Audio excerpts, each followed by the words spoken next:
Looking beautiful. We're cooking barbecue today, huh? Or tomorrow. Oh, yeah, tomorrow. What's up, everybody? Jackson Wilkie here with Progress Ridge Now. Today is a special Triple D Diner Drive-Ins and Dives here at my house.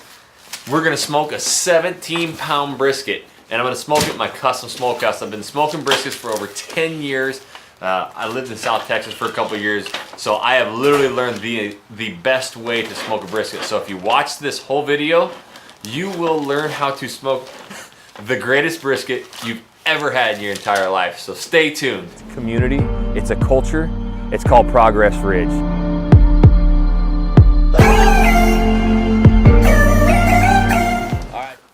All right guys, so smoking a brisket, there's two things that are really important. First of all, is finding the right one. So what I always do, I'm gonna find one that says USDA Prime. If it says select or choice, I don't prefer it because it just doesn't smoke down as well. That's made for burger. Get USDA Prime. I go to Costco every time. They just got great selects of meat there, and it's cost effective. So the second most important part, gotta have good marbling. Right in here, you're gonna have great marbling in the fat. So I go through a lot of briskets and find the right one, because not only do you want marbling here, you gotta have fat down here. So this is called the flat, and this is called the point. So this isn't gonna burn, but this flat down here is so thin, we're gonna be smoking it for 15 hours. So if it's not thick, it's gonna burn. So I've got all this fat down here that's gonna protect my meat down here the whole time. And so that's the one thing I'm looking for. You gotta have a really thick flat, and you have to have really good marbling throughout there. So the USDA Primes are gonna do that for you. So guys, what kind of animals type of this? That's a cow. Yeah. All right, guys. So let's get into it. I'm gonna cut this baby open. I'm gonna teach you exactly how I like to trim it, and this is a fail-proof way. But we're gonna get a full packer here and slice it right open here. And this is a cow. That's a cow. Yep. Okay. 17-pounder. 17-pounder. I can barely carry this. Okay. That marbling right there. It's stinky. That is absolute money. I'm going to have Hank commentating with me a little bit, but I'm going to go through what I like to do. So there's a lot of people who like to trim these way down. I don't. I like to keep a lot of the fat because it just smokes so much better. So you're going to go through and just kind of find like a 1/4 inch of fat throughout. If you find some really thick parts, cut it off. And I'm going to teach you about a couple little muscles and pieces of fat that you got to get out of there. So right here, you got a huge chunk of just slimy, fat. We're going to cut some of that off. The one important thing that I got to show you, every one of these Packard briskets has it. Right here, you'll see that and you can feel it. It is like brick hard. You have to cut that out of there. It won't cook down. It's not good for anything. So you can you'll just feel it. Grab it with your hands and just cut it out of there. You can kind of pull down on it and separate it and just get that whole thing out of there. And that's called the decal, and that's got to go. I'm the principal. That's his name. Yeah, that baby's rock hard. It's got to go. Get out, feet. Okay. One jail. Who's the jail? I actually found one that's pretty good. It doesn't need much trimming. I got some right here on the flat that I'm going to get rid of. But for the most part, I like to keep it because I load a lot of seasoning on there, and that just kind of helps it to stick on there better. And a lot of this cooks off. I cook fat side up, which I'll get into later. And a lot of this is just going to be flavor.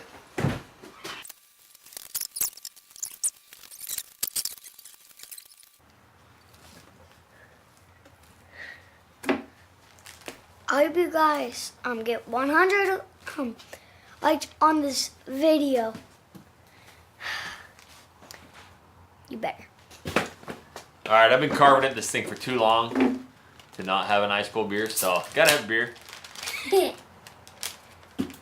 want a soda. All right, guys, so I just got done trimming this bad boy. As you can see, right here in between the point and the flat, right there, now you can see it. I trimmed a little bit of it out of there. I got it how I like it, so there's a ton of fat still left on there. Bottom side, I didn't even touch that side. all this. I got it down to about a 1/4 inch of fat, you know, in some spots. So that's the way I like it. And the other secret, I used to get crazy about my seasoning, you know, making my own seasoning salt, but I literally was going through Costco the other day and I found the super duper secret. Hank's gonna show it. This Montreal steak.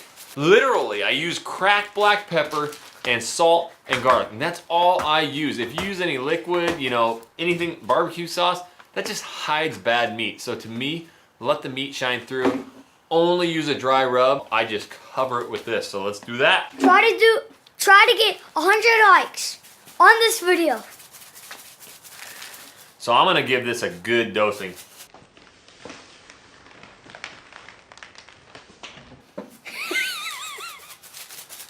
My dad's just being like a noob. He's being a weirdo. Okay, don't be shy with this though. Get it on there. So I like to use the edge of my hand right around the sides and just get it everywhere. And like I said, I'm doing this the night before, so this is gonna sit and let this the seasoning just soak into the meat overnight. Why my dad's doing that for like all of that stuff can hit his hand and go back. If he didn't, they'll just like fall off. Okay, right here in between the flat and the point, I like to load that baby up. Okay, so when I smoke pork, ribs, you know, Boston butts, whatever, I'll put a little bit of oil on there to get the rub to stick, but beef has enough blood on it anyways. I don't use any oil and it sticks. I mean, you can see the seasoning is sticking on there really well. And especially leaving it overnight in the fridge, it'll kind of soak itself into there. So just get a really healthy coat on there, because that's gonna get us that beautiful bark that we want. Woo! Now you got to put it on the bottom side. Yeah, buddy. I hope you guys enjoy this video. Of course they're gonna. Who doesn't like barbecue? I know. Barbecue is the best thing in the world. And we smoke this all day with real wood, no electricity, in the smokehouse. Texas style, baby. Because I was born in Texas. That's right.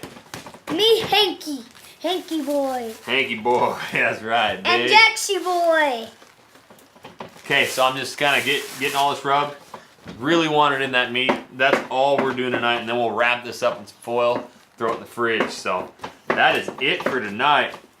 Bye, guys. All right, so it's 4:30 in the morning. The first thing I do when I get up, take that brisket out of the refrigerator and set it on the counter. So it's got to get, you know, close to room temperature. But keeping it out for about an hour before you start it is going to help make it so much more tender. So I got to get this fire going. All right, so I like to smoke with real wood. I don't use pellet grill, electric or nothing. So I actually have a propane burner down here in the bottom that I'll get going. And I burn real wood. So this is actually called lump charcoal. It's wood that was put in a kiln. They you know, incinerate it, get it really hot, choke it off, and then it comes out real black looking like charcoal. But it's real wood, and it makes the best meat. So we'll get this in here going.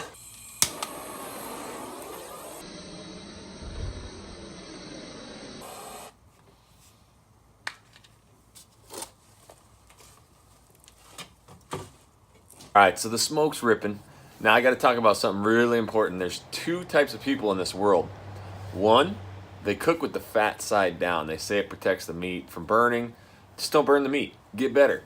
What I do, I live in the world of fat cap up. So I'm going to place this brisket in there with the fat up. I want all that fat rendering and kind of just basting the brisket throughout its cooking process. So that's the world I live in, and you should too. So let's get it on.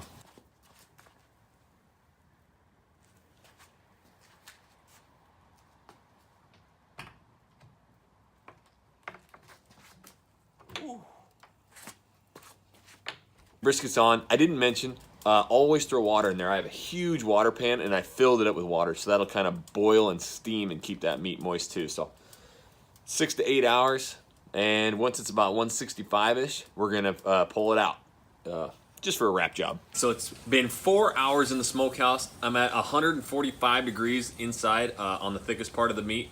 So I'm still trying to get to 165, 170, but my smoker temp kind of dropped. So I gotta throw a little extra wood in here to get that temperature back up. So real quick, I'm just gonna pop the door open, grab my pan, load it with wood, and back in. Because if you're looking, you ain't cooking. I never open my door besides just to, wrap the meat or put more wood in. That's it. I better let you see this though.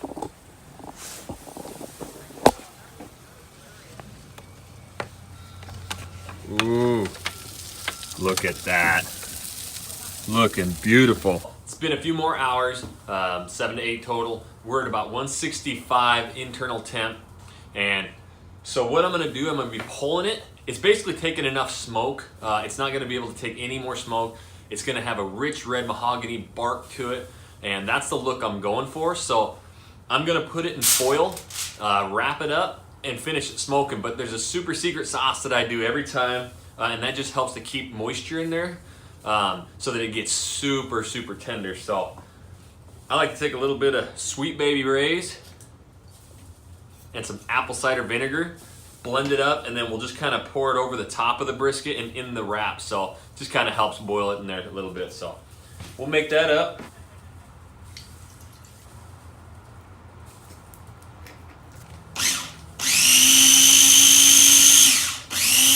We got our sauce made, perfect temperature to pull it.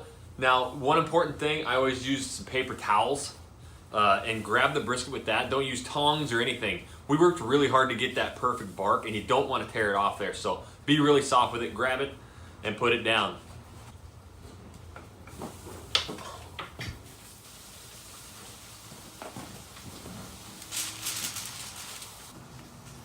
Gotta see this. You'll get a little pool of water right here. This flat kind of curls up, but see, we're still really tender. This fat cap really protected that. So this is the color we want. Now I'm gonna put a little juice on it and wrap it. All right, so I got my whole family here looking at me, making fun of me. But I just pulled it off the smokehouse, and it's 198 degrees inside. So I knew that it was about ready, but the one check and the test that you do is find you something sharp, knife, toothpick, and it should fall through there like warm butter. So, I mean, just barely touching it. Ooh, baby. And it goes right in. I mean, you barely have to touch it and it's falling right through there. So, I know this is done. Plus, when I took it out, it was wanting to like fold in half. So, there's tons of juice in there. You can see that bark, just crispy. So, the last trick we do, I'm going to wrap this back up. And I'm going to get it into a towel and then into a cooler for an hour.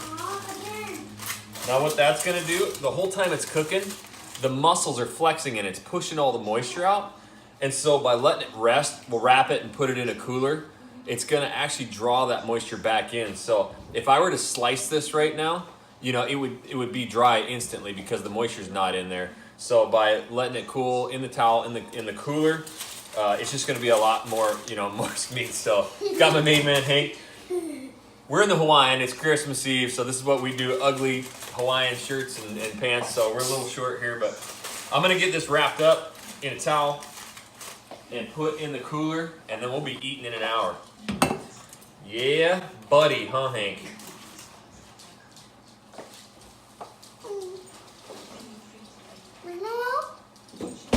All right, so it's been in the cooler for about an hour and a half. All the juices should be soaked back in, so we're ready to eat. I'm gonna cut this baby up. Woo! The good thing about a cooler, if this gets done a couple hours early, it can stay in there for hours and stay hot, too hot to touch. So let it sit in there as long as you want, and it just gets more tender.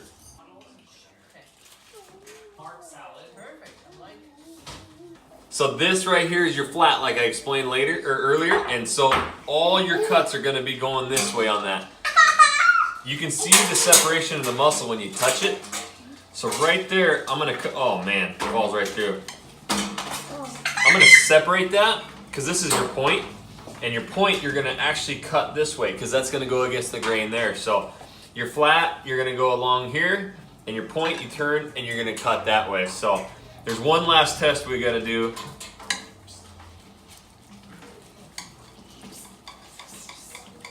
That is so tender and hot. Woo! Okay, this is the true test of a brisket. If you hold this up and it doesn't fall apart, it's perfect. You just barely touch it and it comes apart. That's when you know you got a perfect brisket. So we're ready to eat. Check out that smoke ring. Community, it's a culture. It's called Progress Ridge.